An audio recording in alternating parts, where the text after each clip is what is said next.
AITA for choosing my mom over my bride-to-be? Story 1. My fiance's bestie and her mom are currently planning her bridal shower. For some context, weddings are a huge deal in their circle, and I know what events like this mean to her. She is super type A, girly girl, even tried to plan her own proposal LOLL, so I know she needs this to be perfect. The date they picked is my mom's birthday, but I really didn't think anything of it. I expected she might not attend, but assumed that would be okay. Well, my mom declined the invite, and when asked why, she explained it was her birthday. Mill nagged her about how the kid's future should be more important than your birthday, and my mom said, I think they can survive without my gift. So obviously they were both pissy with one another. My fiance brought it up to me that she thought my mom was being a spoiled child and that I should put her in her place. I said that my mom has every right to decline. It isn't as if she declined the wedding, and they knew it was her birthday when they planned the event. I said my mom was polite until Mill came at her. I really didn't expect my fiance's reaction, but she got emotional and said I was choosing my mom over her and I am just making excuses because I couldn't possibly find her behavior okay. The issue is I do find her behavior okay. Our advice. It sounds like a challenging situation, and there are a few layers to consider here. Firstly, it's understandable that your fiance wants her bridal shower to be perfect, especially considering her personality and the importance of the event in her circle. However, it's also important to recognize that your mom's birthday is a significant day for her, and she has every right to decline an invitation to an event scheduled on that day. In terms of advice, communication is key.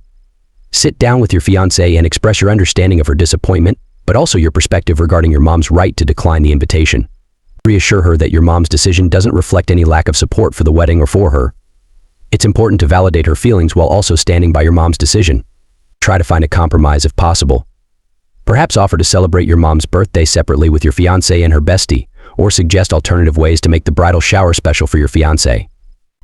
Ultimately, it's about finding a balance and navigating the situation with empathy and understanding for both your fiancé and your mom. Keep the lines of communication open and work together to find a solution that respects everyone's feelings and priorities. First comment.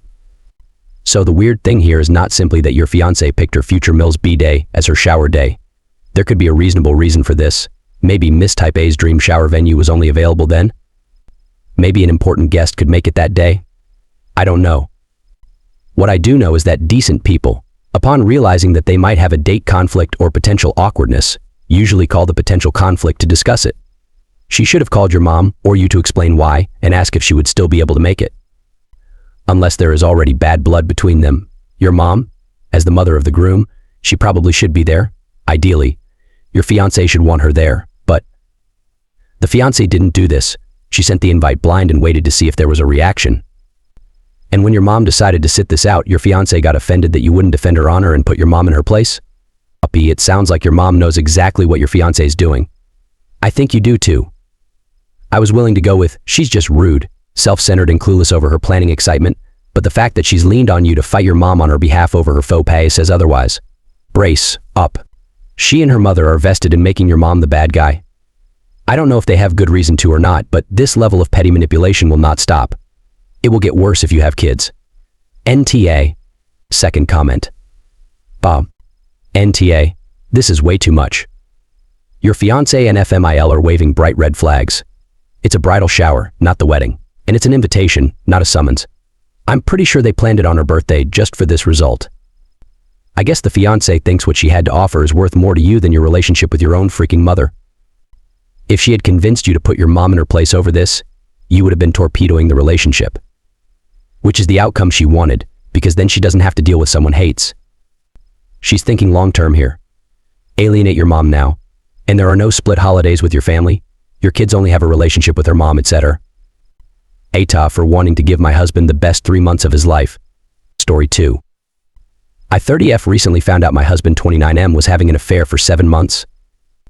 I work nights full-time and care for our 2 daughters full-time, so I will admit I've neglected our bedroom life a bit. I did try to make things better and ask for help with our children so that I could have more time and energy for intimacy, but I was always shut down and told I was the problem.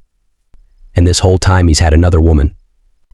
This all came to light just over a week ago. Our marriage has been getting better the last 2 months, but all of a sudden he started having massive panic attacks, which I later found out was him feeling guilty and not knowing if he should tell me or end his affair and continue fixing our marriage. In the middle of my overnight shift last Saturday, he came out and told me that he had been having an affair. But they hadn't been physical, just texting and talking and making plans to meet up. but he couldn't follow through. He said it only went on for 2 weeks. I was devastated and hurt. Here was this man I've been with 7 years, who has treated me admittedly like garbage the last 2 years, but that I loved dearly and wanted to work things out with, and he betrayed my trust so easily. I decided the next day to go through the phone records and see exactly how long this was going on because my gut told me I wasn't getting the entire truth. I found her number from a mutual coworker they shared and looked it up in the records. 7 months he had been doing this. I asked to see texted, and he claims they are gone, and he wasn't able to retrieve them. He swears they were never physical, but he's not the type to keep pursuing someone that long without getting anything. I remember asking him about this girl because he always talked about how gorgeous she was, but that she was annoying and kept flirting with him. He swore nothing was going on. He wants to save our marriage, and first I was thinking about it, but he's not doing anything to help me overcome this. He hasn't helped find a marriage counselor, and I'm convinced he's lying to my face about sleeping with her. So I've decided to make the next 3 months until our lease is up the most amazing 3 months of his life. We are going to have the best sex. I'm going to be the best wife, and then I'm going to leave. Am I the asshole for this? Our advice. D. It sounds like you've been through a lot of emotional turmoil and betrayal, and it's completely understandable that you're feeling hurt and betrayed. Wanting to give your husband the best 3 months of his life before leaving is a complex situation. On one hand, it's a compassionate gesture to want to leave on a positive note, perhaps offering closure and a final chance for him to see what he's losing. However, it's essential to consider your own well-being and emotional health in this situation. Before proceeding with this plan, it might be beneficial to take some time to reflect on what you truly want and need. Consider seeking support from a therapist or counselor to help you navigate this difficult time and make decisions that are in your best interest. Also, if you haven't already, have an open and honest conversation with your husband about your feelings, concerns, and the impact of his actions on your marriage. It's important for both of you to communicate openly and honestly if there's any chance of repairing the relationship or parting ways amicably. Ultimately, you're not the asshole for wanting to prioritize your own well-being and happiness. Just be sure to approach the situation with care and consideration for yourself and your children. First comment: play the long game, girl. You might not feel like you're coming out the winner at the moment, but eventually you will be. You might get a kick out of something my husband recently said. He told me that he can never afford to lose me, and here was his reasoning. Of his friends who have gotten divorced, each one of them thought there were greener pastures elsewhere. In every case, according to my husband, the new women in their lives have been complete downgrades compared to their original wife. In his words, it's just been a parade of extremely trashy girlfriends, and not young and hot trashy, but more like backwoods trashy. He said each of the friends looked like they aged a decade overnight, and just looked miserable each time he saw them. He has honestly been shocked by what these guys are willing to put up with now in these new relationships, just to be able to keep the girl happy.